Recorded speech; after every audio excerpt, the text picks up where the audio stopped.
2015 में जिस योग डिपार्टमेंट को शुरू किया था, उसकी भी लोकप्रियता तेजी से बढ़ रही है।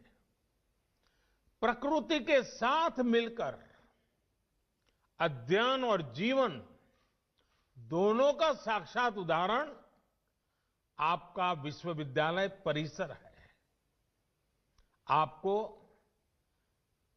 आपको भी ये देखकर खुशी होती होगी कि हमारा देश विश्व भारती से निकले संदेश को पूरे विश्व तक पहुंचा रहा है।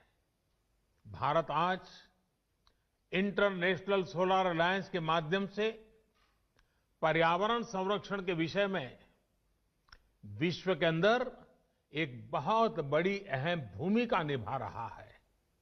भारत आज पूरे विश्व में इकलौता बड़ा देश है जो पेरिस एकॉर्ड के पर्यावरण के लक्ष्यों को प्राप्त करने के लिए सही मार्ग पर तेज गति से आगे बढ़ रहा है।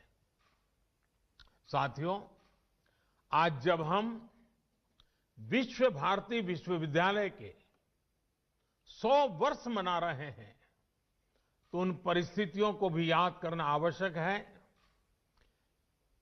जो इसकी स्थापना का आधार बनी थी। ये परिस्थितियां सिर्फ अंग्रेजों की गुलामी से ही उपजी हो, ऐसा नहीं था।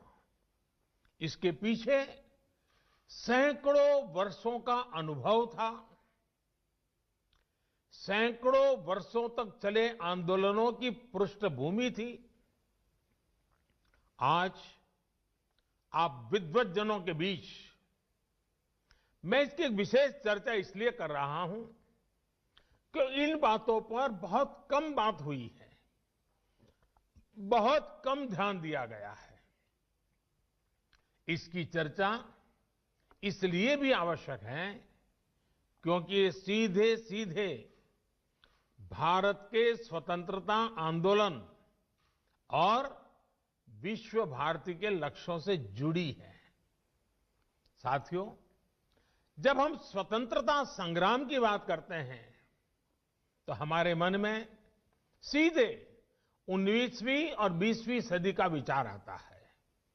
लेकिन यह भी एक तथ्य है कि इन आंदोलनों की नींव बहुत पहले रखी गई थी। भारत की आजादी के आंदोलन को सदियों पहले से चले आ रहे अनेक आंदोलनों से ऊर्जा मिली थी। भारत की आध्यात्मिक और सांस्कृतिक एकता को भक्ति आंदोलन ने मजबूत करने का काम किया था।